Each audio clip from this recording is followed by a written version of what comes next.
How to reactivate a deactivated Yahoo account. Hello everyone.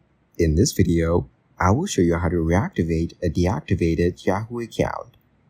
You can only close your account if it has no remaining balance and it's been 90 days since the end of the paid term for any canceled subscriptions. Visit My Subscriptions to cancel paid services and pay account balances. Then sign in to the Yahoo account termination page. Read the info on terminating your account. Use the on-screen prompts to continue. Your account will be reactivated if you sign into it within 30 days of closing it, with longer hold periods for accounts registered in Australia or New Zealand, which is 90 days, and Brazil, Hong Kong, Taiwan, or India, which is 180 days. Next, sign into your account and verify your recovery information. Lastly, create a new password or click Continue. Thank you guys for watching this video. Hope you got some value.